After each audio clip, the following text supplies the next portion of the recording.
قیامت کے دن ایک عورت کو اللہ کے دربار میں حاضر کیا جائے گا، ایک خاتون کو اللہ کے دربار میں حاضر کیا جائے، اور یہ عورت کون ہوگی؟ یہ بے نمازی عورت ہوگی۔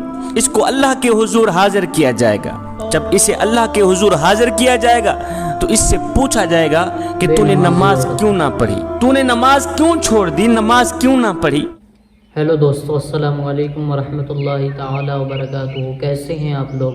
امید کرتا ہوں کہ آپ سب لوگ خیر و عافیت سے ہوں گے۔ آج ہم پھر آپ کے لیے ایک نیو ویڈیو کے ساتھ حاضر ہوئے ہیں، اور اگر چینل پر نئے ہیں تو چینل کو سبسکرائب کر دیں اور ویڈیو کو پورا دیکھ کر جائیں۔ چلیے ویڈیو کو شروع کرتے ہیں۔ پڑھی وہ عورت جواب دے گی، عرض کرے گی، یا اللہ مجھے اپنے خامد کے، اپنی فیملی کے کام کاج میں فرصت نہیں ملتی تھی، اور خامد کے خوف کی وجہ سے یہ فریضہ ادا نہیں ہو سکتا تھا، خامد کے خوف کی وجہ سے، خامد کے کام کی وجہ سے میں نماز نہ پڑھ سکی۔ یہ وجہ سن کر میرا اللہ حکم دے گا کہ فرعون کی بیوی حضرت آسیہ کو حاضر کیا جائے۔ جب حضرت آسیہ حاضر ہوگی تو اس بے نمازی عورت کو کہا جائے گا کہ اب تو بتا کہ تیرا خامد زیادہ ظالم تھا یا آسیہ کا خامد فرعون زیادہ ظالم تھا؟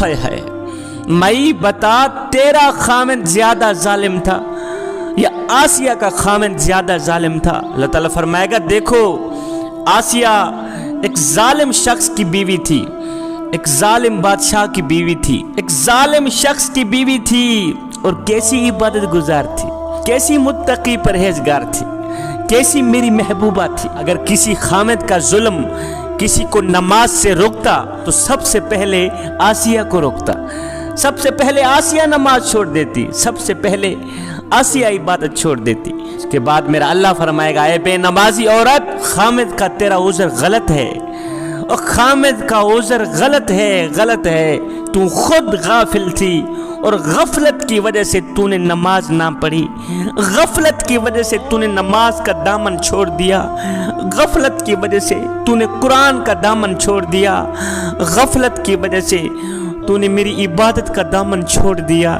اس کے بعد میرا اللہ حکم فرمائے گا، فرشتو اس عورت کو، اس بدبخت اور بدقسمت عورت کو گھسیٹتے ہوئے لے جاؤ، جہنم میں داخل کر دو۔ میری بہنوں، میری ماؤں، اگر آخرت کی زندگی عزت سے گزارنا چاہتی ہو، اگر آخرت کی زندگی ایک مقام سے گزارنا چاہتی ہو، اگر آخرت کی نہ ختم ہونے والی زندگی وقار سے گزارنا چاہتی ہو، تو خدا را نماز کا دامن کبھی نہ چھوڑ۔ بنی اسرائیل کی ایک عورت حضرت سیدنا موسیٰ علیہ السلام کی خدمت میں حاضر ہوئی، عرض گزار ہوئی، اے اللہ کے نبی، مجھ سے ایک گناہ ہو گیا تھا، بعد میں نے توبہ بھی کر لی ہے، آپ دعا کریں اللہ تعالیٰ میری توبہ قبول فرمائے اور میرے گناہ معاف فرمائے۔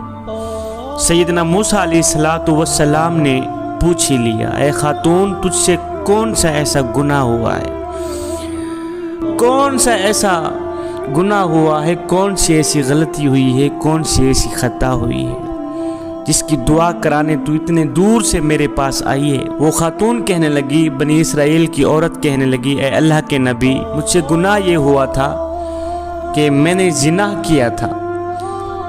کیا تھا اور میں حاملہ ہو گئی تھی، حاملہ ہوئی، مجھ سے ایک بچہ پیدا ہوا، اب بچہ پیدا ہوا تو میں اپنے اس گناہ کو چھپانے کی خاطر، اپنی اس غلطی کو چھپانے کی خاطر، اپنی اس خطا کو چھپانے کی خاطر میں نے اس بچے کو ذبح کر دیا، میں نے اس بچے کو قتل کر دیا، اور ذبح کر کے میں نے اسے مٹی کے سپرد کر دیا، یہی مجھ سے گناہ ہوا ہے۔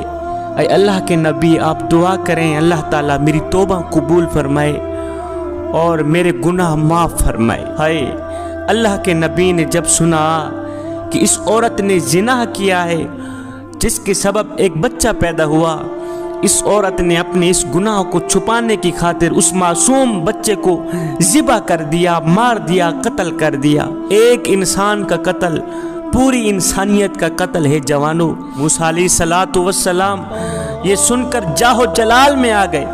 آپ نے فرمایا، بدبخت عورت اور گنہگار عورت، یہاں سے نکل جا، یہاں سے دفع ہو جا، تو نے ایک معصوم بچے کی جان لے لی ہے، دفع ہو جا،